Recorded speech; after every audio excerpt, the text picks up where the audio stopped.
नमस्कार मित्रों, मैं सुरेंद्र कुमार प्रतिभा कोचिंग की हिंदी क्लास में आपका स्वागत करता हूं। हमने लास्ट टॉपिक पढ़ा था वर्णमाला, उसी क्रम को हम आगे बढ़ाते हैं और देखते हैं कि क्या क्या हमें वर्णमाला के सापेक्ष में पढ़ना है। तो देखो, ये हमारी वर्णमाला लिखी हुई है, इसी में देखते हैं कि कैसे कैसे प्रश्न बनते हैं। तो मित्र ध्यान देना, ये अंग और अंगा जो होते हैं इनको एक विशेष नाम से संबोधित किया जाता है, जिसका नाम होता है क्या? अयोगवाह। और आप जानते हो कि संपूर्ण वर्णमाला को दो भागों में बांटा जाता है। दो भाग हैं कौन कौन से? तो आपको परिचित होंगे इस बात से। एक था क्या? स्वर, और स्वर को एक नाम दिया था क्या? अच। ऐसे ही क्या है, दूसरा जो भेद था वो क्या था? व्यंजन, और व्यंजन को एक विशेष नाम से संबोधित करते हैं, जिसका नाम क्या होता है मित्र? हल होता है। इसमें भी प्रश्न घुमाता है, कभी कभार ऐसा दे देता है, लेकिन आप ध्यान देना, ये दोनों कैसे होते हैं? हलंत होते हैं। और हलंत क्यों होते हैं? क्योंकि ये दोनों प्रत्याहार हैं, और प्रत्याहार का एक तरीका होता है कि पहला वर्ण पूर्ण होता है और अंत का वर्ण कैसा होता है? हलंत। तो स्वर का दूसरा नाम अच, व्यंजन का दूसरा नाम हल होता है। तो संपूर्ण वर्णमाला को दो भागों में बांटा, स्वर और व्यंजन। अब जब स्वर और व्यंजन है तो मैंने कहा अंग और अंगा को एक विशेष नाम से संबोधित करते हैं, जिसे क्या बोलते हैं? अयोगवाह। अयोगवाह जब कहते हैं तो आगे चलते हैं। आपको पता होगा हिंदी वर्णमाला में वर्गों की जो संख्या मानी जाती है वो 5 मानते हैं। और 5 कौन कौन से हैं? तो ये का है, और का है तो ये हमने पहला वर्ण लिया और इसके आगे क्या लगा दिया? वर्ग। क्या बना? का वर्ग। आगे चलते हैं, चा आया और वर्ग लगा दिया, क्या बन गया? चा वर्ग। आगे चलते हैं, ता आया और वर्ग लगा दिया, क्या बन गया? टा वर्ग। ऐसे आगे चलते हैं, ता वर्ग लगाया, क्या बन गया? ता वर्ग। आगे चलें, पा और वर्ग लगाया, क्या बना? पा वर्ग। तो आप ध्यान देना, हिंदी वर्णमाला में जो वर्गों की संख्या मानी जाती है वो कितनी है? 5। तो वर्गों की संख्या 5 होती है। का वर्ग, चा वर्ग, टा वर्ग, ता वर्ग और पा वर्ग। और इतने जब वर्ग होते हैं तो प्रत्येक वर्ग में वर्ण कितने होते हैं? तो गिनते हैं 1 2 3 4 5। तो प्रत्येक वर्ग में 5 वर्ण होते हैं, तो टोटल कितने हो जाते हैं? 25। ऐसे आगे चलते हैं, ये जो होता है गा से लेकर मां तक के जितने भी वर्ण होते हैं इनको हम एक विशेष नाम से संबोधित करते हैं। इनको हम बोलते हैं क्या? अनुनासिक।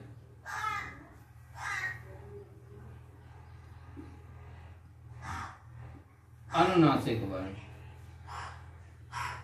और का से लेकर मां तक के, अर्थात ये जो सभी वर्ण हैं इनको एक विशेष नाम से संबोधित किया जाता है, उसको बोलते हैं क्या मित्र?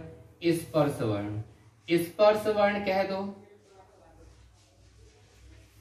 इन्हीं को वर्गीय वर्ण भी कहा जाता है।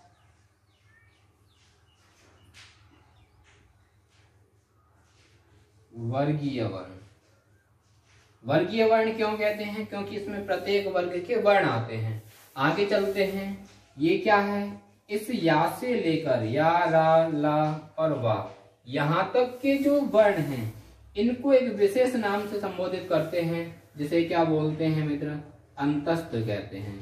और अंतस्थ जब कहते हैं, अंतस्थ शुद्ध ये होता है या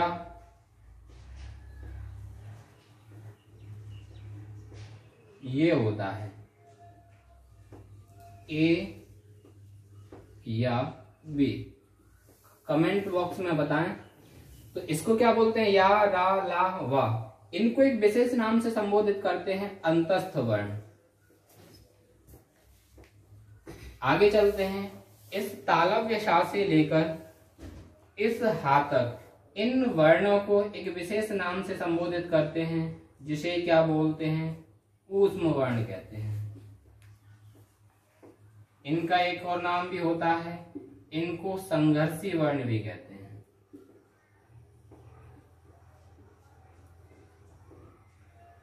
आगे चलते हैं, इस छा से लेकर इस स्रा तक इन 4 वर्णों को एक विशेष नाम से संबोधित करते हैं, जिसे बोलते हैं क्या मित्र?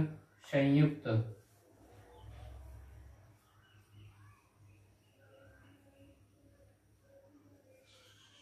व्यंजन, इनको संयुक्त, मिश्रित, मिश्र इत्यादि नामों से संबोधित करते हैं।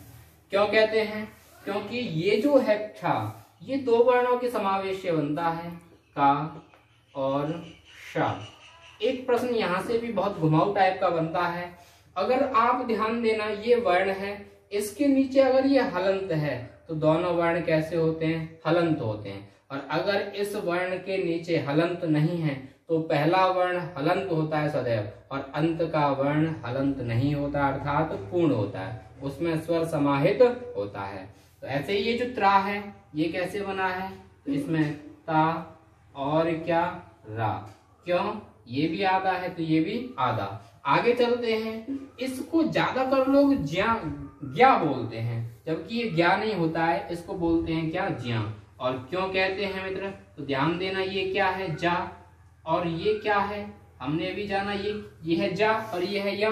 जब इन दोनों के समावेश से बना है ये वाला वर्ण, तो इसको जा बोलते हैं, ऐसे या बोलते हैं, तो इसको संयुक्त रूप से क्या बोलते हैं? ज्या बोलते हैं। आगे बात करते हैं इसकी, तो ये बनता है किससे? श, और ये क्या है? रा। और इसको हम जब जोड़ देंगे तो क्या बन जाता है? स्रा बन जाता है। तो ये है हमारी क्या, हमने वर्णमाला को ये ऐसे तोड़ा। तो अब थोड़ा थोड़ा और देखते हैं कि किस प्रकार से प्रश्न बनेंगे। तो हमने देखा ये हमारे स्वर हैं और ये हमारे व्यंजन हैं। तो इसी क्रम में स्वर किसे कहते हैं? तो आप जानते हो, वे वर्ण जो स्वतंत्र रूप से उच्चारित होते हैं, अर्थात जिनको बोलने के लिए किसी अन्य वर्ण की आवश्यकता नहीं होती है, उसे स्वर कहते हैं। अब व्यंजन किसे कहते हैं? तो वे वर्ण जो स्वर पर आश्रित होते हैं, अर्थात जिनको बोलने के लिए स्वर वर्ण की आवश्यकता होती है, उन्हें क्या बोलते हैं? व्यंजन कहते हैं। तो स्वर की कड़ी में मैंने बताया अंग और अंगः, इनको एक विशेष नाम से संबोधित किया गया, जिसे क्या बोलते हैं? अयोगवः। अर्थात वे वर्ण जो अपने अर्थ का वहन कभी स्वर के साथ और कभी व्यंजन के साथ करते हैं, उन्हें अयोगवः कहते हैं। अयोगवः जब कहते हैं तो आप ध्यान देना, अगर आपसे पूछता है अयोगवः की संख्या बताओ, तो कितनी बतानी है? 2 बतानी है। लेकिन कभी कभी क्या होता है, आपको पता होगा, हिंदी भाषा की जो आदिजननी भाषा मानी जाती है वो संस्कृत मानी जाती है। तो कभी बहुत अच्छा प्रश्न करता है कि अयोगवः की संख्या संस्कृत भाषा में कितनी है? तो आप ध्यान देना, संस्कृत भाषा में अयोगवः की जो संख्या मानी जाती है वो 4 मानी जाती है। और 4 कैसे कैसे मानी जाती है, तो उसे देखते हैं। तो मित्र, ये जो है का, खा, गा, घा, ग, इनको ये है का वर्ग, और का वर्ग का ये जो वर्ण है, इनको एक विशेष नाम से संबोधित करते हैं, जिसे बोलते हैं क्या? जिह्वामूलीय।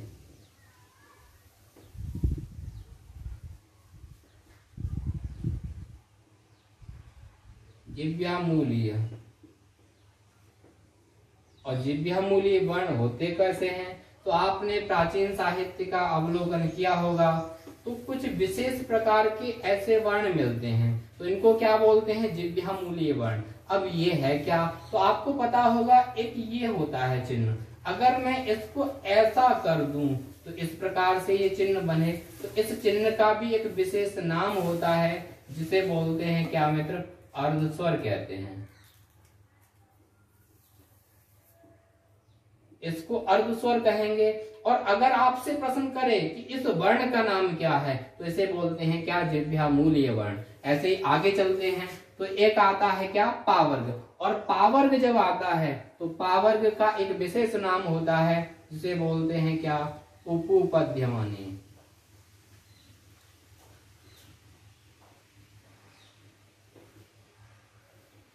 उपुपद्यमानी वर्ण। उपुपद्यमानी वर्ण कैसे है, इसे भी देख लेते हैं। अगर पावर्ग के आगे पीछे अगर ऐसे चिन्ह आते हैं, तो इनको भी क्या बोलते हैं? हम उपुपद्यमानी, एक नए नाम से संबोधित करते हैं। तो इस वर्ग को 1 मान लेते हैं, इस वर्ग को 1 मान लेते हैं। तो अयोगवः में ये 2 थे और 2 और जोड़ देते हैं, तो अयोगवः की संख्या कितनी हो जाती है? संस्कृत में 4 हो जाती है। आगे चलते हैं। आगे मैंने कहा, हिंदी वर्णमाला में वर्गों की जो संख्या होती है 5 होती है। प्रत्येक वर्ग में वर्ण कितने होते हैं? 5। तो 5 25। का से लेकर मा तक के जितने भी वर्ण हैं, उनको एक विशेष नाम से संबोधित करते हैं, जिसको बोलते हैं क्या, स्पर्श वर्ण। स्पर्श वर्ण क्यों कहते हैं, क्योंकि आपको पता होगा इस संसार में जितनी भी वायु व्याप्त है उसको अलग अलग भागों में बांटा जाता है। वेदांत दर्शन इत्यादि में इस संसार में जितनी भी वायु व्याप्त है उसको 5 भागों में बांटा गया है। तो आप जानते हो हम जिस वायु से जीवित हैं उसे बोलते हैं क्या, प्राण वायु। और प्राण वायु जब हम किसी भी प्रकार की ध्वनि निकालते हैं तो हमारी प्राण वायु निकलती है, और जब वो निकलती है तो वो कंठ, तालु, मूर्धा इत्यादि स्थानों को स्पर्श कर कर आती है और भिन्न भिन्न रूपों में हमें क्या है, पहचान में आती है। तो इसीलिए क्या है, वे वर्ण जो मुख, तालु, कंठ इत्यादि से स्पर्श होके आते हैं उन्हें क्या बोलते हैं, स्पर्श वर्ण। अब इसको क्या है, वर्गीय वर्ण भी कहते हैं। क्यों कहते हैं, क्योंकि इसमें प्रत्येक वर्ग के वर्ण आ जाते हैं, इसलिए इनको क्या बोलते हैं, वर्गीय वर्ण। तो स्पर्श वर्णों की जो संख्या है वो कितनी है, 25। आप श्योर रहना इनकी संख्या 25 है, लेकिन अलग अलग विद्वानों ने अलग अलग समय में अलग अलग संख्या मानते हैं।